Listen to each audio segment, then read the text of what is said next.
Hi, it's Sandy Wiley.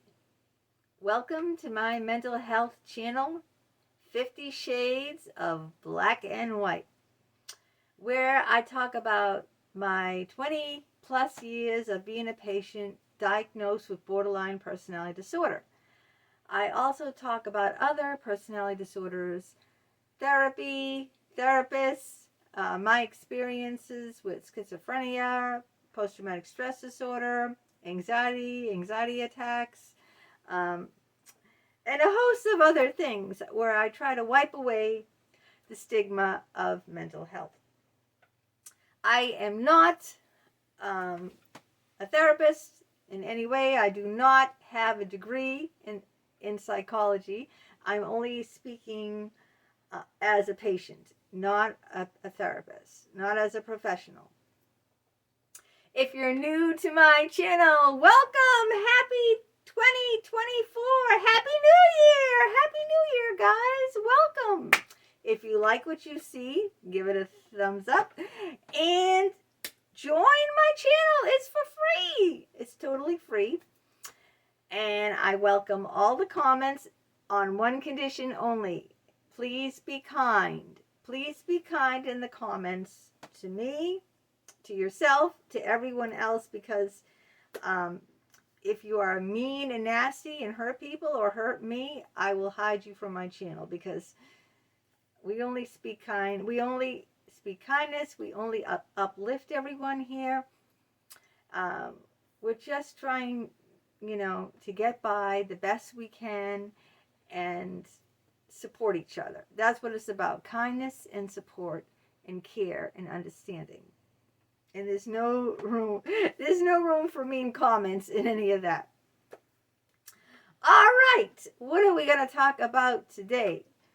We're going to talk about impulsiveness, all right? I'm a borderline. Why can't I control my actions? Why can't I control myself? Now, I'm only going to speak from my own personal experiences as a borderline.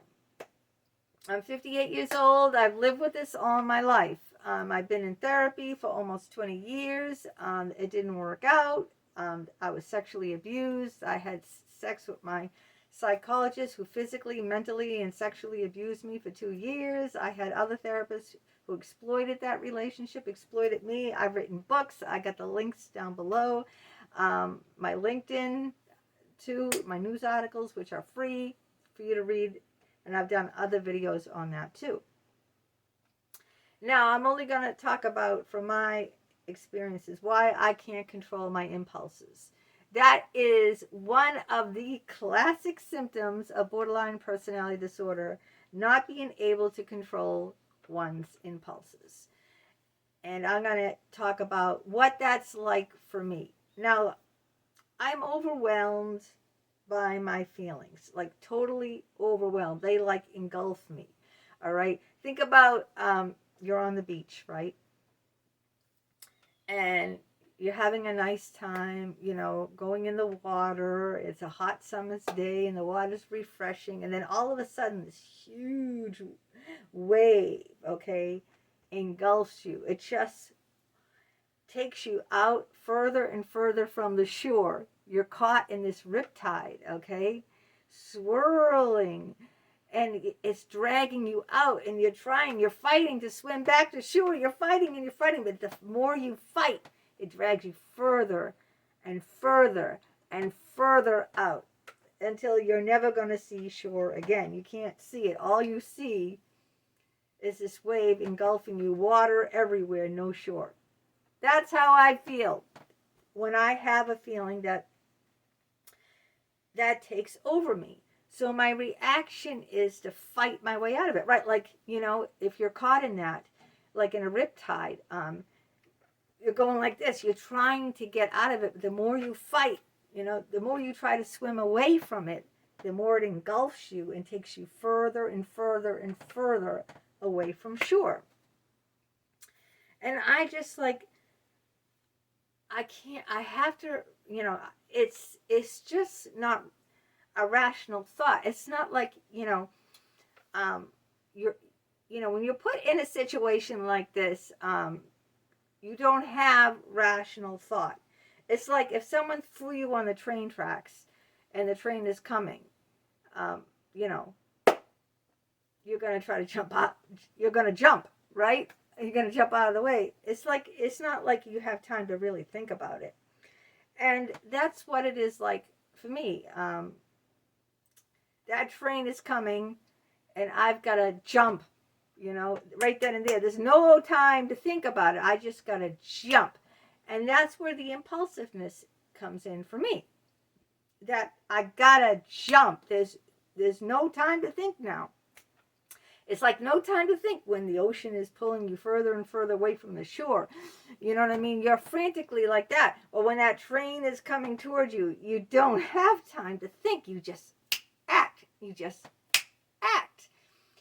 And that's where the impulsiveness comes. I'm so engulfed, washed, is so washed over me that it consumes me. There is no space in my head. It's like my head's filled up with water, like in the ocean scene, all right? My head is filled up with the ocean. There's nothing left, It's like if you have a big fish bowl and it's filled to the very top, right, with water, like almost spilling over, and you start throwing rocks in it, it's going to splash out. Because there's nowhere, you know what I mean? There's nothing else I just can't. I'm filled to the top. I just can't. And it's like, afterwards it's like, it feels like you've drowned, or like you've been run over by a train or something. And later on, after whatever it is that you have done, you might, for me, now that I'm more, I'm better used to myself with this illness for 58 years. I can see like, I know I acted like that because of my illness. Now I can see that. I can rationalize after the fact that, yeah, I acted like that because, I have borderline personality disorder, that, it's because of my illness. Someone else in the same exact situation wouldn't have acted that way that I did. But in the moment, there is no room for thought. When I say there is no room for thought, there is no room in my head for thought. Because the feeling has engulfed me. There is no room for anything else in my head. That is why, after I've been in therapy and heartbroken and sexually exploited by my psychologist, I turned to alcohol because I was re-traumatized. Now, mind you, I never had an alcohol problem until my late 40s, 50s, because I was abused by several therapists. Two in particular, Dr. Richard Geist and Dr. James Barbaria. Go read LinkedIn. I'll give you the link, and go watch my other videos to catch up on that stuff. So what drinking did was, drinking for me kind of like dulled that big wave. You know how I said like it's washing over me? Drinking like dulled it. Drinking stopped the thinking. I'm a poet. I've written like dozens and dozens of poetry books. Drinking stops my thinking. So whenever I want to get out of my head, I drink. Okay? I drink every day now, but I've toned it down to one. I used to drink 4 or 5 vodka drinks. So when I want to get out of my head, just for a little while, I don't drink all day, because I don't want to be dulled and numb all day. I wouldn't want to come on and do these videos like, hey, hi, how's it going? Let's chill out. I don't want to be dulled and numb all day. Just there's a certain period of time, like around 4 o'clock. This is my time. 5 o'clock is happy hour, is 4 o'clock for me. It's 5 o'clock somewhere in the world, all right? But it's 4 o'clock for me because I go to bed very early, so. Because I like to drink before dinner. I don't want to be drinking when I'm, having dinner. To me, drinking is a time where, okay, now we can quiet down, you know, all the, all this in my head. I can quiet it down for that time before I go to bed. For in that space, I can quiet the madness. I can quiet it down. All of a sudden, the sea is calm. It's like a calm sea. The wave is gone. I'm calm, and I'm just floating. All right, one of those things, where you float on your back in the water. I'm just floating. All right, all thoughts are gone. The wave is gone. The crashing train is gone. This is how it is when I drink, and the desire to, it just is so. It's a beautiful place. That's why I do it. Now, a lot of you will come on and say alcohol's for, and I agree, totally 100% agree with you. I tried AA, okay? I hate AA. I think I've done another video on AA, why I hate it. It's in a church. I hate churches. You have to read from a Bible. I hate reading from a Bible. Everyone judges you. You can't have one drink. If you have one drink, you failed. You're a failure. You have to reset the clock back to zero now. Even though you went 13 years or whatever it was without a drink because you had that one drink on New Year's Eve, you failed. Now you set the clock back to zero. I hate that whole concept. I hate AA. Now, if AA works for you, awesome. You know what I mean? I'm not putting it down for everyone. I'm telling you, I hate it. I've tried it. I hate it. But if it works for you, good. You know what I mean? I'm not putting people down who go to AA. If it works for them, awesome. I'm just saying I tried something, I hated it. If you tried something and you hated it, and I like it, that's fine. We're different people, you know what I mean? Whatever works for you doesn't necessarily mean it will work for me and vice versa. It just feels too good. The pleasure principle, if you look at my video on Freud's pleasure principle, drinking is the pleasure principle for me. It really unwinds me. It really relaxes me. It just shuts down the noise in my mind, and the impulses, it shuts all that down. But getting back to the impulses, like when I'm swept up in that tsunami, there's no way that, I'm not going to, I can be calm and relaxed and, and think about, and think. The feelings are so overwhelming. They're so overwhelming. They're washing over me like a tsunami. They're like a tidal wave. It's wiping everything out in its way.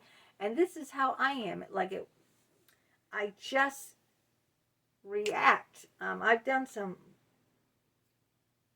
wild things. Luckily, I've had a guardian angel on my side. That time when I was so angry at Jim, the psychologist who had a 2-year affair with me, that I just I started drinking, pumpkin martinis. It was in the fall. I told you this story before. I don't want to repeat myself because on other videos. And I got really drunk, and I drove, and I got in a head-on car collision with this woman, and I didn't stop. I continued on, and anyway, it's in another video. I don't like to repeat myself because it'll bore people who've seen it. But I made it out unscathed. My car didn't have a scratch on it. But that was an impulse thing that I did. Is that instead of thinking, well, who can think that way too? After you've had down a few martinis, are you really like, you're kind of wasted a little. You can't think, well, maybe I shouldn't, be driving over because I'm upset at Jim. I drank too much. No, and you know another thing, the martinis didn't calm me down either. That was weird. Uh, that relationship, Love Outside the Boundaries. Read that book. That was wacko. I mean, that they didn't. That usually drinking will calm me down and not make me, react. In that circumstance, in that event, it did not. It didn't work. So, geez, I'm kind of like contradicting everything I'm saying here. In that rare circumstance, it didn't. The drinking didn't nullify. That was one time though. One time. All right. Out of all my life, I mean, since I started drinking in my late 40s, in the past 10 years, let's say it that. In the past 10 years, the drinking. Also, the time my son got beaten up, the drinking didn't help too. I went on a rampage, and I almost killed myself. In fact, I told everyone I'm killing myself. I got a whole bottle of vodka, and I started guzzling it. So those were 2 times where the drinking didn't help me. But most of the time, other than those 2 severe times, drinking does calm me down. But the impulsiveness is just, when I get that way, I can't, step back like a normal. Well, I'm sorry, I don't want to use that word normal. Ooh, sorry, because that's cruel, and I don't want to say that we're abnormal, we're not normal. I don't like normal, not normal. I don't like that word. That's mean. I'm sorry.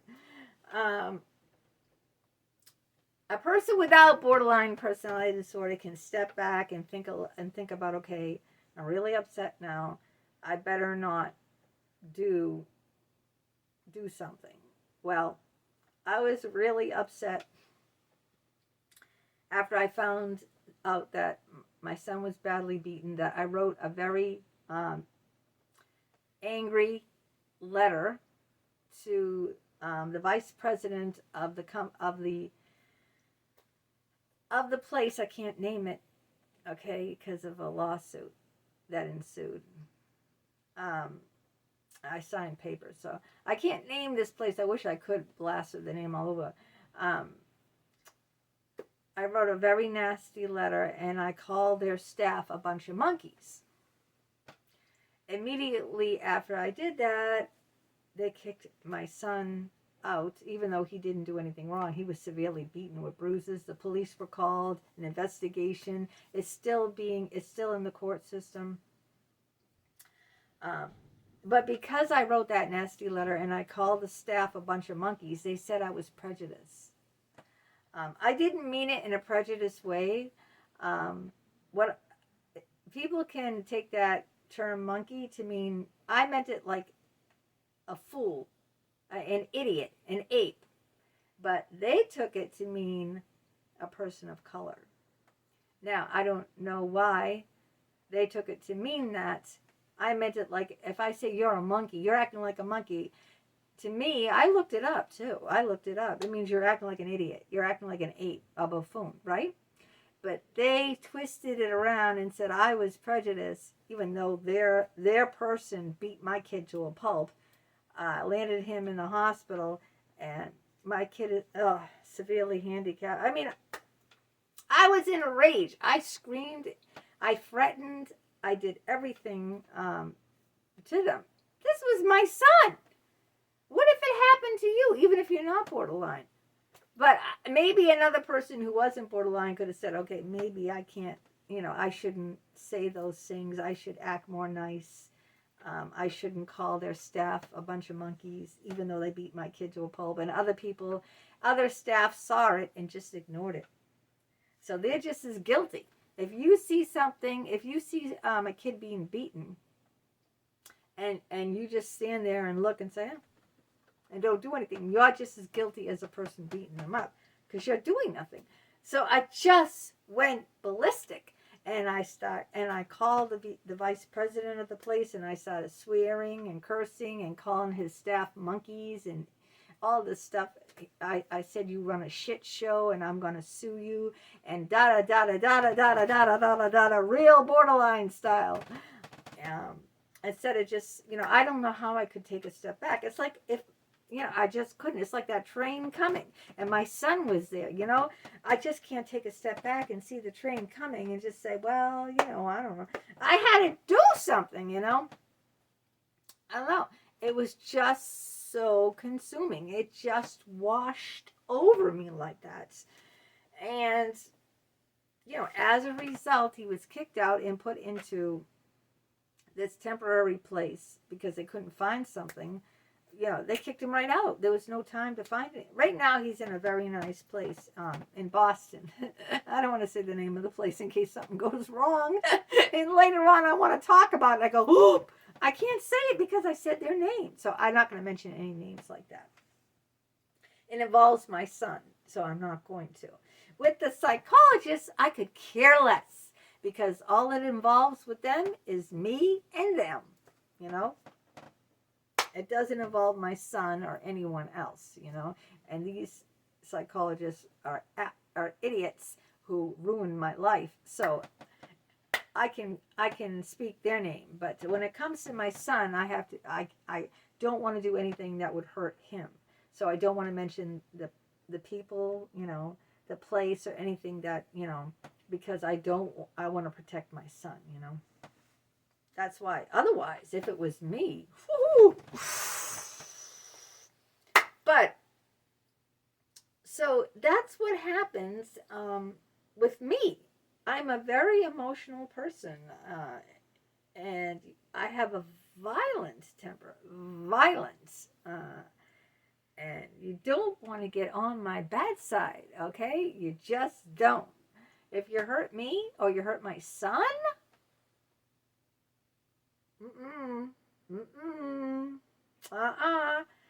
I ain't having it. So I can't take that step back. I can't, like the DBT. Someone asked me if I'd done DBT, and I have, but that therapist kicked me out too. But, they tell you, they give you a workbook, and they tell you things to do when you want to react, when you want to jump, like go take a walk, or, you write a list of things that you do. Listen to music or exercise or whatever you have, come up with a plan of what you're going to do the next time you feel that way. And it doesn't work. That DBT, that never worked for me. Let me just tell you that. It never worked for me because when I get worked up enough, no matter what the plan is, I just can't do it. Like I said, my mind, it is just, there's no space in my mind at all to think clearly like that. When I'm flooded with the tsunami, flooded in that wave, there's no time. I just have to respond. I just respond. There's no matter what plan I have, there's no time. So the best thing I do now is to try my damnedest to avoid getting into situations like that. So I'm very smart about not getting involved with anyone. I think very, very carefully before I'm friendly with someone. Very, very carefully. So I'll never want to put myself in a situation where that person might upset me. So pretty much I keep to myself. I don't go to any therapy or therapists. I don't have any friends. The only family I have is my husband, who I get along fine with, 36 years married. My 2 children, which I get along fine with, no problem with them. My handicapped son, who is 28, but he has the mentality of a 2-year-old because he has traumatic brain injury from pneumococcal meningitis. And my 26-year-old son, who works full-time and is going to become a doctor. He's getting his master's right now, but he's going to go on to pursue a doctorate. I have no problem with him either. So, if anyone upsets me in the comments, now I know not to respond or react. hide them. So I don't see their comments. You won't see their comments. The only person who will see their nasty comments is them. Let them see their own comment. I don't care. I'm not seeing it. And none of you guys are seeing it because I hid it. I made them invisible. Because, why are you going to be mean and cruel, You can say whatever you think. We don't have to agree. But if you're going to be nasty to me. So what I'm trying to say is how I try to remove myself from situations that could potentially bring on the impulsiveness. See what I'm saying? This is what I do now. I can analyze my past when I've known I reacted out of that space of my illness. That, yes, because I have borderline personality disorder, this is why I acted like that. I couldn't take a step back. I couldn't remove myself. I acted like that. So I can analyze that. I can see where my illness took over me. But now I just try to, prevention, my dear, prevention. You know what I mean? Prevention. If you don't want to, slide on the ice, don't go driving when there's ice on the road, when the temperature is below freezing. Then you won't get into that. Prevention. So I don't want to slide on the ice, I don't go outside below zero. I don't go outside when there's ice on the ground. So I try to stay away from situations that will provoke me. That's how I do it. If you've got other ways to do it, awesome. If DBT is CBT, whatever is helping you, awesome. Let me know. Write in the comments. Let me know. But for me, what helps this girl, besides a couple of glasses of wine in the evening at 4 o'clock, prevention. Don't get into a situation. Don't get involved with people that could possibly be triggers. Triggers is a word. Triggers. Try to, recognize what your triggers are and stay away from your triggers. It's the best advice I could give you. Personal advice for me. Stay away from your triggers. Stay away. I know you can't always, like when my son got beaten up, I couldn't stay away from that now, could I? But I don't go to any more psychologists, do I? So I wiped away those were made. That's what turned me into an alcoholic, going to psychologists. So I stayed away from that trigger. No more therapy for me. No more friends for me unless a person deserves my friendship. That's on a different level, but I'm not going to be friends with anyone. That's never happening again. I've been burnt too much. So stay away from those triggers, those things that will trigger you. And that's about the best advice that I can give you. Let me know what you think in the comments. Happy New Year. Until next time.